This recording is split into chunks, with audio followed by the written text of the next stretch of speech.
We're going to go to the next story from Rebecca, and I'm going to ask her as a lead-in, are you planning on denying your father and refusing your name? That's exactly what I'm going to do right here on this podcast. Yeah. No, like I said, the biggest news happened while we, took 420 off, right, for different reasons. And the biggest stories came out. And of course, this is for you, RFM. What's in a name? That which we call a rose by any other name would smell as sweet. And of course, we are talking about a name change for the young women, right? This is a huge deal. So I thought I'd go into a little bit briefly of the history of it. Now, this is my era. Since 1972, this is how the girls' age groups have been categorized. We had the beehives, 12 to 13, a symbol of harmony, cooperation, working hard. Maya maids, age 14 to 15. They were, the Mutual Improvement Association, not missing in action. Although it was always strange to me when I was joining the church and going to the church dances, and they had the MIA. They had the regular MIA flags, the MIA POW, the black flags that would be on flagpoles. But then it's MIA at church, and that's what they called what they went to on Wednesday evenings. It was MIA. And I called it MIA. I was one of those, right. And I was also MIA a lot because I would tend to hide in the bathroom so I didn't have to go to my class. I was one of those. So, boy, my dad used to actually go in the women's bathroom and say, Rebecca, get to Sunday school. So, yeah, he was really cute trying to get me in there. He said that every time he went into the women's bathroom. Yeah, well, so that's age 14 to 15, and then Laurel's age 16 to 17, and they were very distinct identities. You graduated when you turned that age. Each group had a presidency. It was very organized. Each group had a leader, advisors, and, they were big groups back in my day. Like each class might have 10 to 12 girls in it. Not anymore. So I thought I'd do a little brief history. From 1870 to 1920, it was the Young Ladies Department of the Ladies Cooperative Retrenchment Association, the YLDOTLC.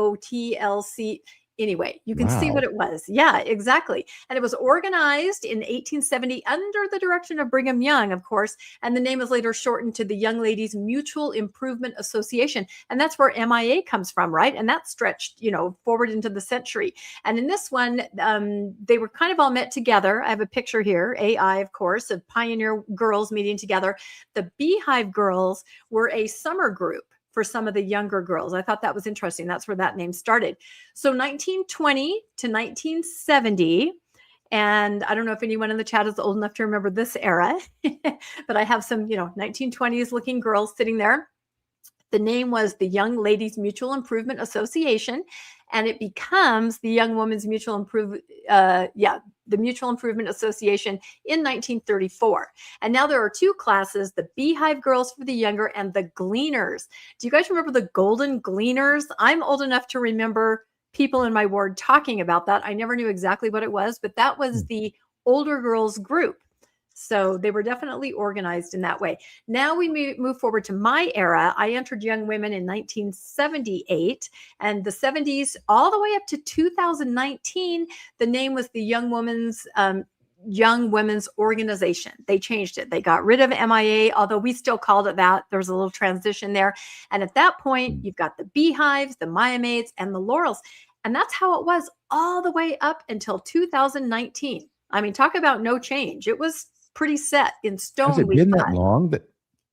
It has been that long. Look at that. 1970, to 2019. And it's been 7 years since they dropped the names entirely. I didn't know it was that long ago. No, this is what I'm going to show you. It's very interesting. So in 2019, we all remember this, the new 2-hour block was announced, to great rejoicing, and the young women now met every other Sunday. Now that's very different. They used to meet every single Sunday in their classes with their leaders every Sunday. But now, great rejoicing. I have a picture of a girl sleeping in every other Sunday, right? They're only meeting and getting in touch with their leaders every other Sunday, although they do still have activities during the week. Okay. What else happened in 2019? I had not put this together. After much pondering and praying, as it says in these articles from 2019, they got rid of the names and they went to simply Young Women, right?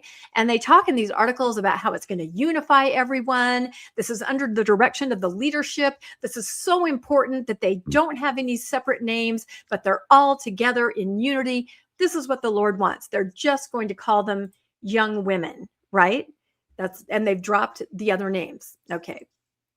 So I have to say, it's very interesting. I said, where does that leave the young women?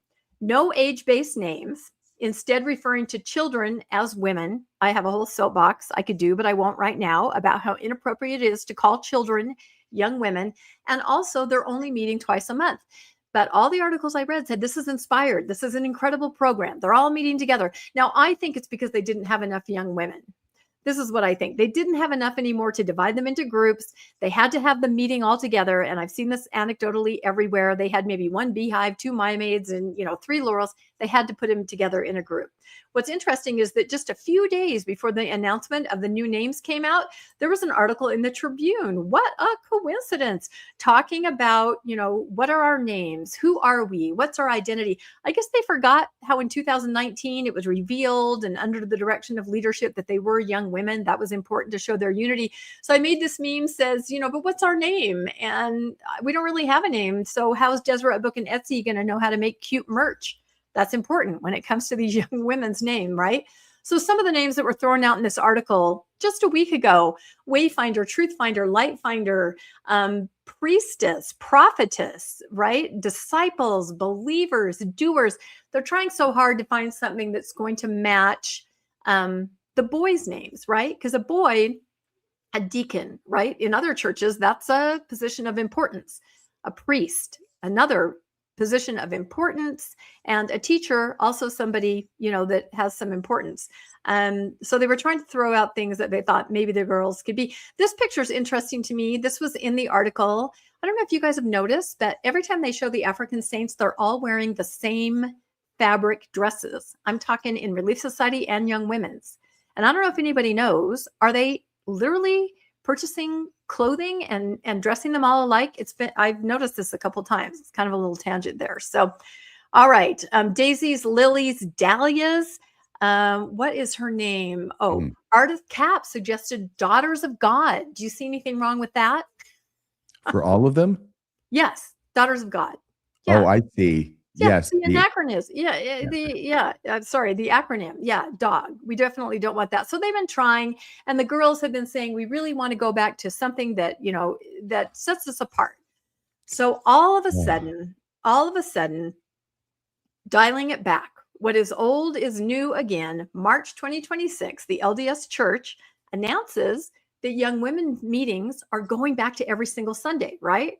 Remember how I showed you the articles in 2019 where they said it's ordained, the 2-hour block? And no, now they're taking it back to exactly how it was pre-2019. The young women will meet for 25 minutes each Sunday, every Sunday, with their leaders, right? And they say that's really important. And again, they prayed, and this is under the direction of the leadership, just flipping it back to how it was pre-2019, but it's inspired.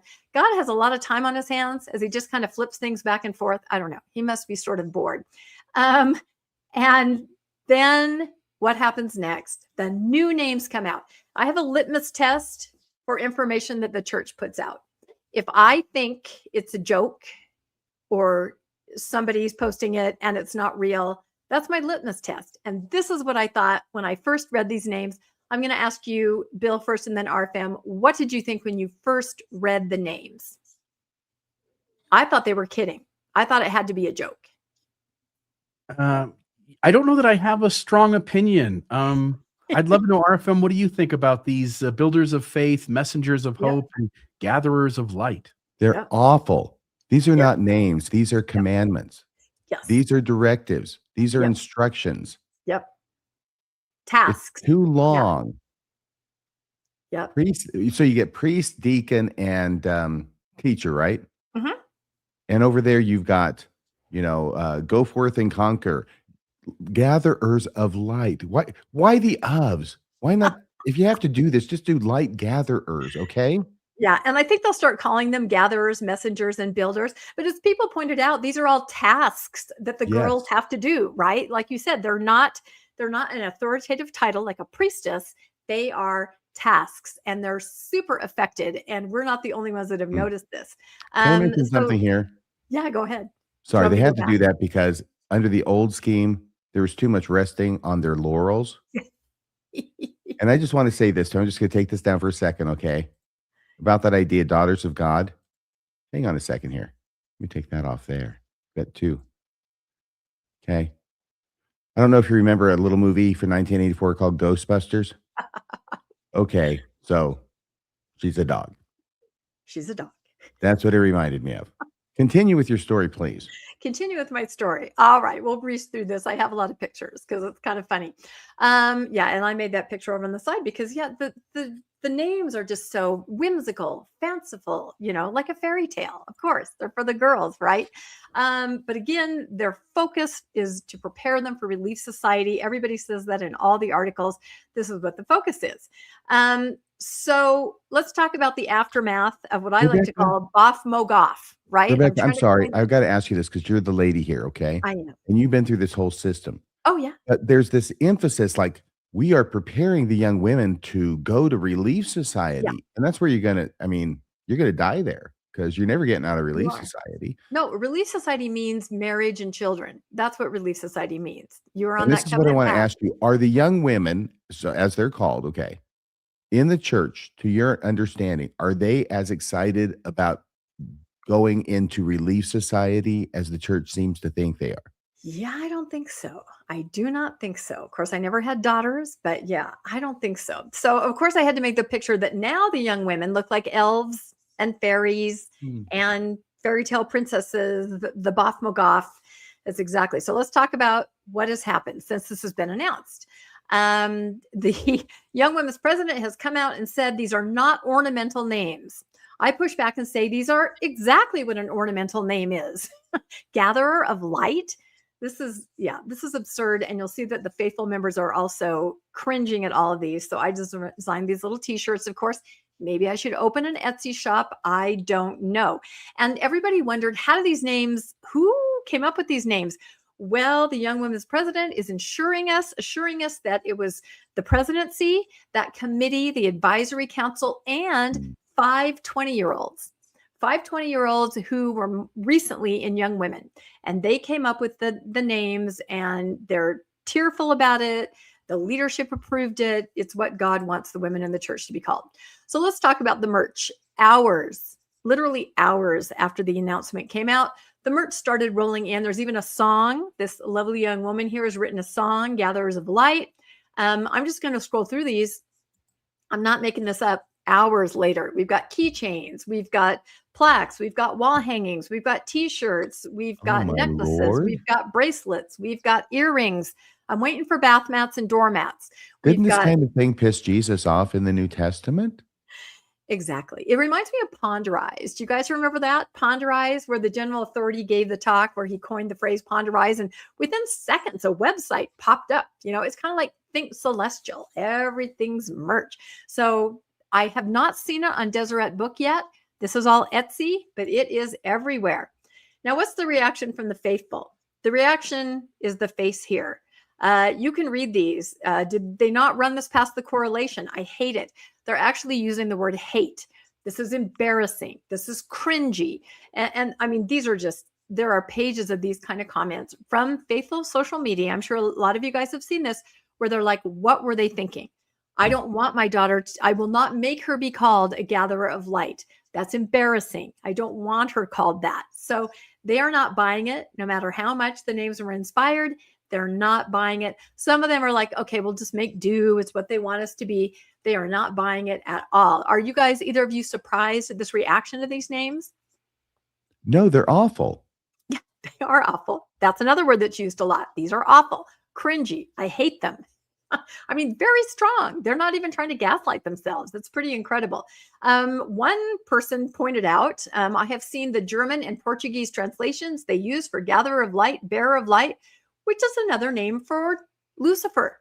So there you go, in another language. One of the reasons they said they chose these names is because they easily translate into other languages. I don't know if that's so true, if the older girls have to be known as Lucifer. I thought that well, I was guess it is true after all that Satan is abroad in the land.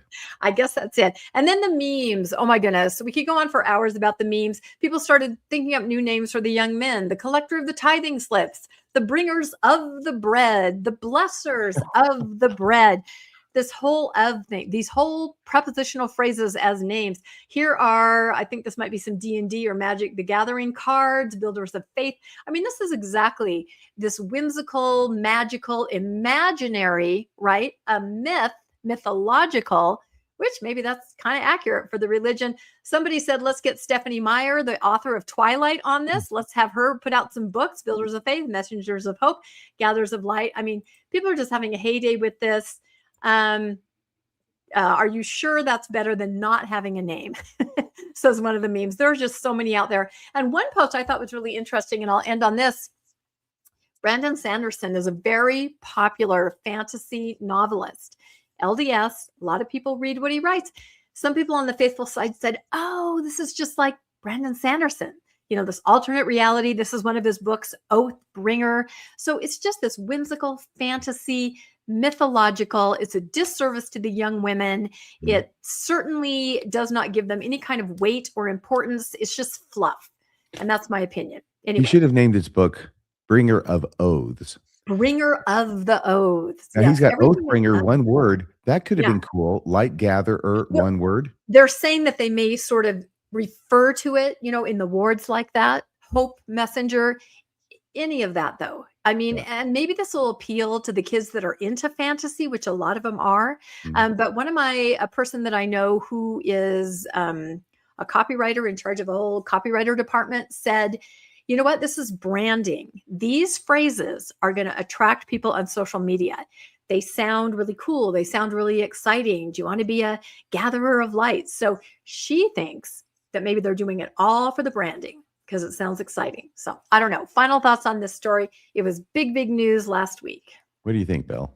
Yeah, what I'll add is with the male side of this, the boys, you get these things that sound like church offices, right? You get deacon, teacher, priest. So if you're an outsider looking in and you hear those words, you think like adult male leader in the church, a deacon, a teacher, a priest. You don't think 12-year-old boys, 16-year-old boys. You just don't. It's going to be impossible for the church to give women, girls, the same kinds of titles because they don't have the priesthood and they don't have these kinds of offices. So you have to get creative. And I'll say like Laurel and Beehives and Maya Maids. I thought that was bad. And I don't think this is any better, but I didn't have much to compare it to. I mean, Maya Maids and Beehives and Laurels was sort of silly names. They're not anything in comparison to deacon, teacher, and priest. I will say this last thing. It still is sort of degrading to the female side of the church because, oh, you get to be a messenger. Oh, you get to be a gatherer. Remember back 10,000 years ago when the men were the hunters and the women were the gatherers. So here's the gatherers and here's the messengers. And you only have one of these three that actually has some degree of actually being in charge and building something. And that happens to be the youngest age group, the builders of faith. So by the time you get to 16 or older, you're just a gatherer again. You gather, you can be a messenger. You're going to need female priesthood at some point if you're going to have things that are equal. I think it'd be very difficult for Mormonism to come up with anything that people would generally like. I like the early idea of donut makers of hope. Makers of the donut. Makers of the donuts. You have Makers of donuts. That's the new Relief Society name. They're working on that.